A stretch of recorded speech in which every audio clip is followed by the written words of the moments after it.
Welcome to Genesis Unleashed, where we unleash the truth of Genesis. And today, ask the question, why are evolutionary just-so stories tolerated?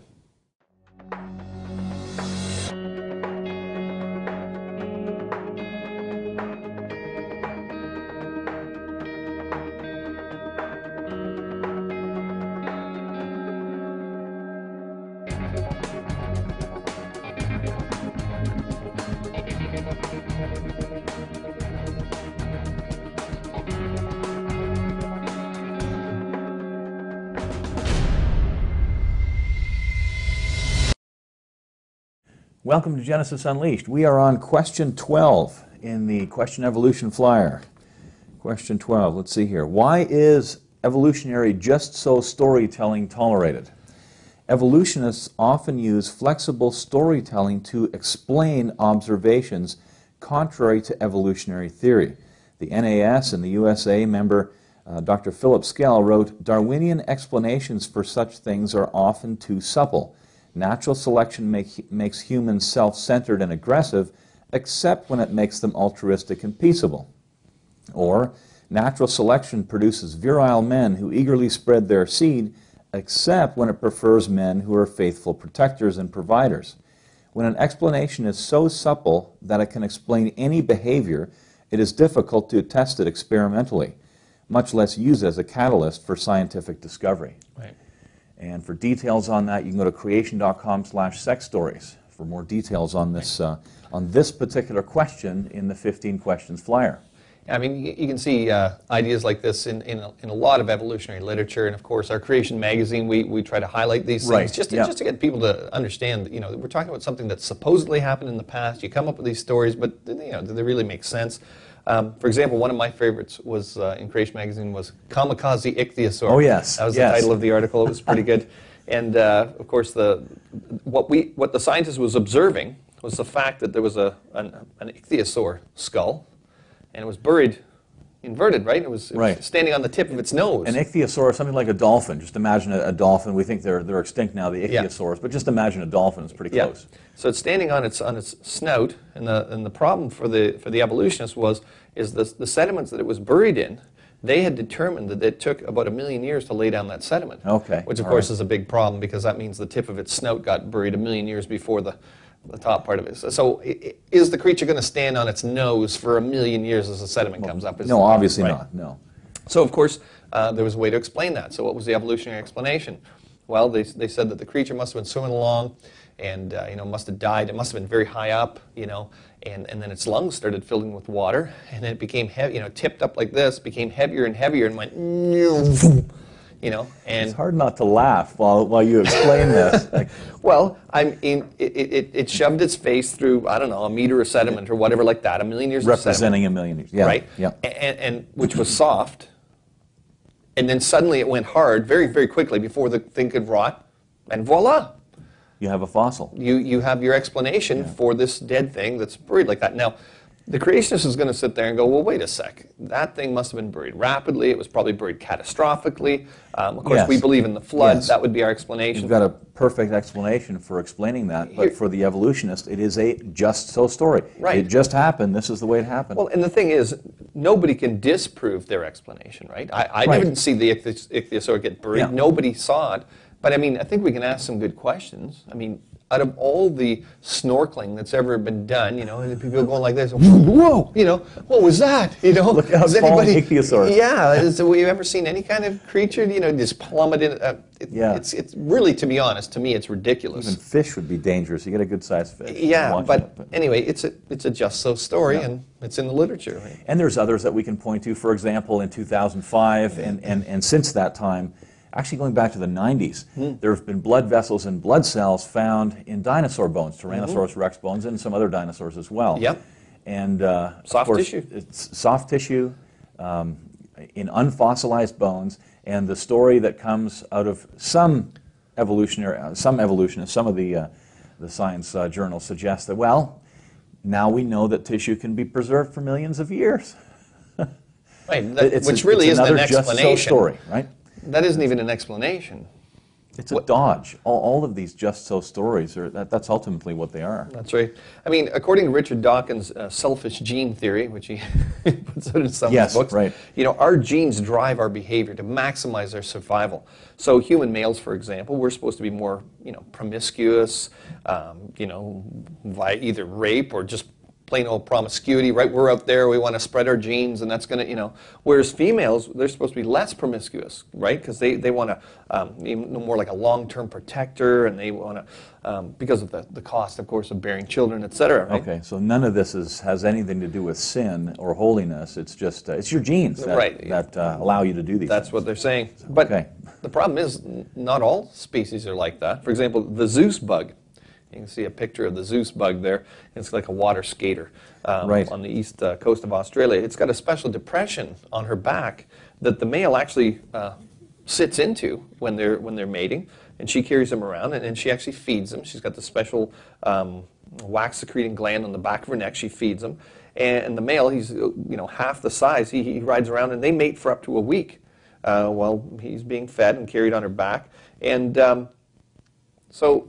Why this generosity to the male and this reversal of roles? Why is he just hanging out with her for a week? Why isn't he out there doing, just meeting with a bunch of females? Why is this special situation here? As a matter of fact, Mark Elger, he's at the University of Melbourne, explains, a constant stream of suitors wanting to participate in a polygamous free-for-all could possibly lead to greater harassment, leading to the female expending more energy and placing herself at a greater risk of harm than if she doted on just one male.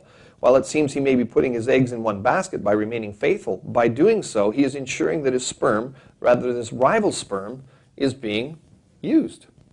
Wow. So on one hand, evolution explains or is a justification for, is the reason behind going and spreading as much seed as possible. Male infidelity. Infidelity.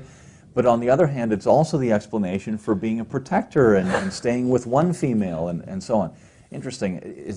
It's so supple. It can be bent to just about anything, can't it? That's right. Yeah. Which really ends up with not an explanation. Right. So we had some attempted answers to this question, these evolutionary just so stories. And here's answer number one. Because evolution's just so stories are based on facts. So why are they tolerated? Because they're based on facts. Well, that's the whole point. If they were based on facts, then they wouldn't be just so stories. If you could just see, well, the facts just, I mean, Richard Lewontin, an atheist and an evolutionist, he had an interesting thing to say concerning this. He said, we take the side of science in spite of the patent absurdity of some of its constructs, in spite of its failure to fulfill many of its extravagant promises of health and life, in spite of the tolerance of the scientific community for unsubstantiated just so stories.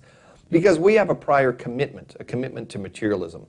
It's not that the methods and institutions of science somehow compel us to accept a material explanation of the phenomenal world, but on the contrary, we are forced by an a priori adherence to material causes to create an apparatus of investigation and a set of concepts that produce material explanations, no matter how counterintuitive, no matter how mystifying to the uninitiated. Moreover, that materialism is an absolute, for we cannot allow a divine foot in the door. And there's a lot of things we can say about that quote, but...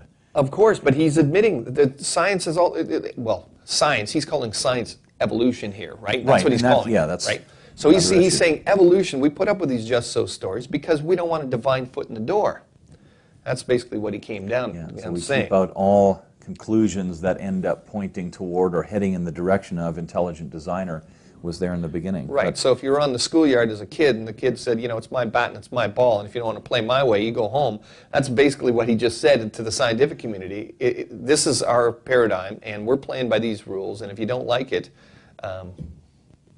we just don't. That's the end, yeah. The problem is when evolutionary scenarios are full of what if and suppose this and so on, which don't work when a little thought is applied.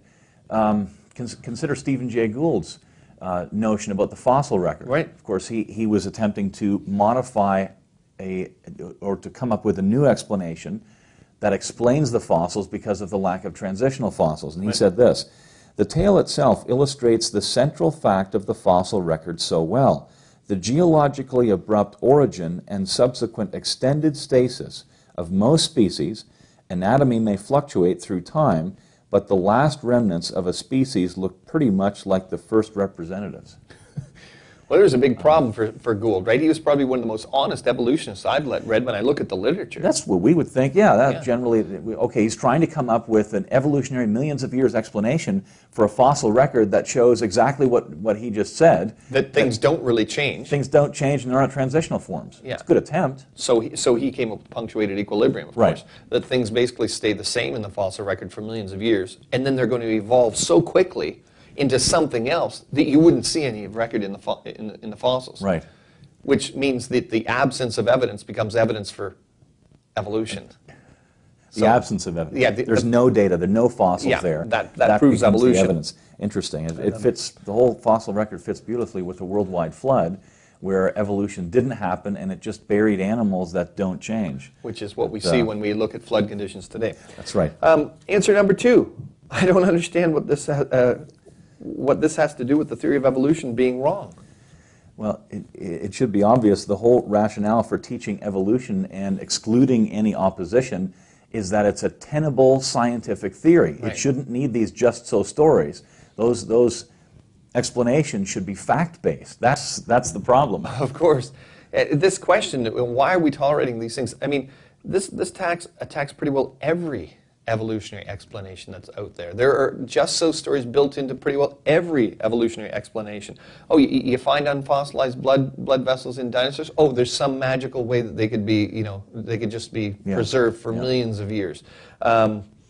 You look at a fossil of a creature that's supposedly 100 million years old, and you look at a living one today, and there's hardly any change. Well, that creature must have been so well adapted to its environment that it didn't need to change, so it entered into evolutionary stasis. Right, but everything around it that was living at the same time evolved from into something massively different. Right. So we can explain why men are monogamous, or we can explain why they cheat, or why they rape. I can explain how females drive sexual selection, except when it wants to argue when males drive sexual selection. So it's just, you just make it up as you go along. Whereas what we're talking about, what the Bible shows you, is you've got a real history of real events there that you can look at, and then you can go out into the world and you can say, wow, what we see in the world actually matches with what we see in God's world. Right. A word, you don't have to make it up, it just fits beautifully. Yeah, we don't have such a supple and flexible notion. What we believe about history is recorded in the Bible. It doesn't change. That's right. We can't just go and modify it. It's right there. There was a flood. Right. And that's we can't just bend that around to mean something else, to have some just-so stories. That's right. So, for more information, visit our website, creation.com, and we'll be tackling more of the 15 questions on future programs.